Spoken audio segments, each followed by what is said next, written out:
인천에 있는 모 재건축 조합에서 상가를 가졌던 조합원들이 차별을 당해서 그 부분을 가지고 그렇게 차별적 내용이 적힌 관리처분 계획에 대해서 인가 무효 청구 소송에서 전부 승소한 사례를 말씀드리려고 하는데요. 내용은 뭐 아주 긴데 요약하자면 그렇습니다. 이 인천에 있는 모 재건축 조합이 관리처분 계획을 만들 때 어떻게 했냐면요.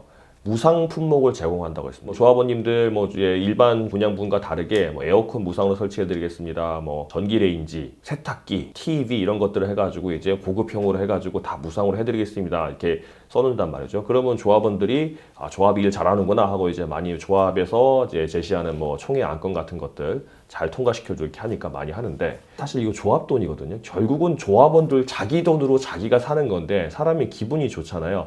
조합에서 새 아파트 하는 것도 좋은데 새 아파트에 가전제품까지 새 걸로 다 공짜로 무료로 넣어준다고 하니까 좋아합니다. 근데 사실은 자기 돈이죠. 왜냐하면 조합에서 이게 어디서 얻어오는 게 아니잖아요. 이거 조합에서 사가지고 이제 설치를 할 텐데 그 조합의 돈은 조합원들의 종전 자산 가액을 출자를 받아서 대출을 받거나 아니면 그걸로 다시 새로운 아파트를 많이 지어서 일반 분양해가지고 나오는 돈이기 때문에 결국은 조합원의 재산으로 만든 돈이거든요. 그런데 기분은 좋죠. 그렇게 하면 사실은 다 같이 받으면 문제는 없어요. 내 돈으로 내가 사가지고 이제 받는다 그러면 큰 문제는 없죠. 근데 문제는 뭐냐면 이 조합 같은 경우는 상가 조합원이 수십 명 있었습니다. 저희 의뢰인들 같은 경우는 지금 12명이 하셨고, 그리고 이제 주택을 가진 조합원들이 이제 수백 명 있었습니다. 근데 이게 총회 결의가 어떻게 됐냐면 아파트에다가 에어컨, TV, 냉장고, 세탁기 등등등을 넣는다 그랬어요. 그런데 이게 보세요. 상가 같은 경우는 상가를 분양받는 조합원들 같은 경우는 냉장고, 세탁기 이게 잘 필요가 없어요. 에어컨이나 좀 필요할까요? 필요하고 전기레인지 이런 것도 필요가 없죠. 이제 필요가 없는데 그걸 주겠다고 한 겁니다. 근데 머릿수가 주택을 가진 조합원들이 많으니까 상가 조합원이 반대를 해도 그냥 통과가 된 거예요. 억울하죠. 왜냐하면 이런 무상 가전제품도 결국 조합의 돈에서 나가는 건데, 나도 상가 가진 조합원이니까 나도 출자를 했어요. 조합에다가 기존에 가지고 있는 상가를 출자를 했으니까 나도 돈 낸 사람인데 그 돈으로 조합원들에게 무상 가전제품을 주는데 나는 혜택을 못 받잖아요. 받아도 아주 일부만 받잖아요.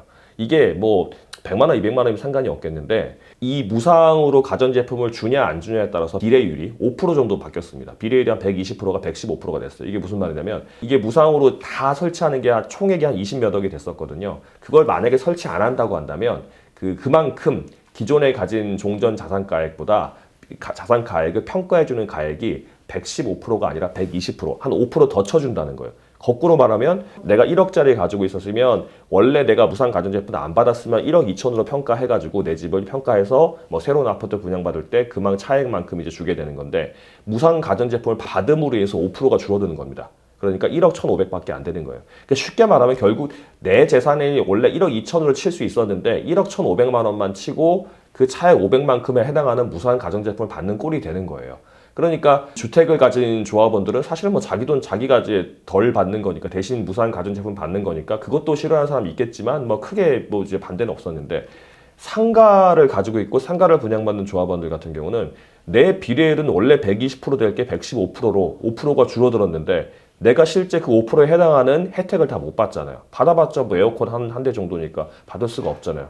그러면 결국은 내 재산에서 빼가지고 주택을 가진 조합원들에게 지원해주는 꼴이 돼버린 겁니다. 그렇게 적힌 관리처분 계획안이 과연 문제가 있냐 없냐가 문제가 됐었는데, 저희는 이 건 같은 경우는 주택을 가진 조합원과 상가 조합원 사이에 본질적인 이제 평등의 원칙, 그러니까 비례 원칙, 평등의 원칙 위반이기 때문에 이거는 형평이 위반된다고 주장했고 재판부에서 그걸 다 받아들였습니다. 그래서 이게 중대하고도 명백한 하자이기 때문에 관리처분 계획안이 무효라고 판결을 했고, 제 생각에는 조합이 항소를 안 하지 않을까 싶긴 한데 아직 항소 기간이긴 해요. 그런데 조합이 항소를 하면 항소심 다툴 거고요.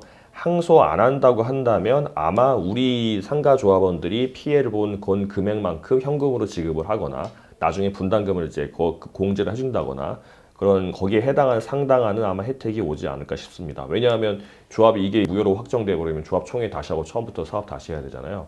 그렇게 되지 않을까 싶습니다.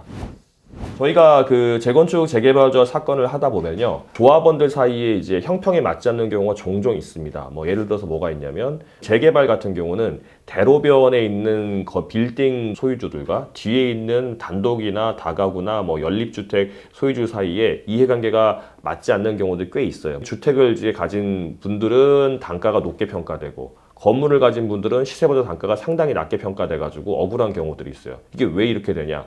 머릿수가 더 많기 때문에 그래요. 그러니까 뒤에 뭐 연립이나 다가구나 단독주택 가지신 분들은 사람 수가 많잖아요. 그런데 빌딩을 가진 사람이 많지는 않잖아요. 그러니까 종전 자산가의 평가를 하거나 할 때, 이거는 뭐 정확한 내용은 아니지만 이제 조합에서 물건을 받은, 그러니까 평가에 대해서 의뢰를 받은 평가사무소에서 아무래도 주택 쪽에 좀 유리하게 평가하는 경우가 종종 있습니다.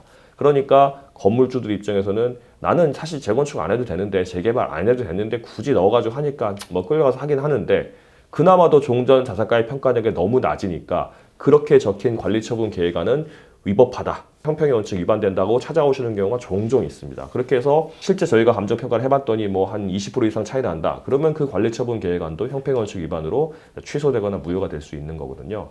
그래서 관리처분 계획안을 봤을 때 좀 형평의 원칙 위반되거나 평등하지 않다고 보시는 분들은 이런 거 참고하시고 도움 받으시면 되겠습니다.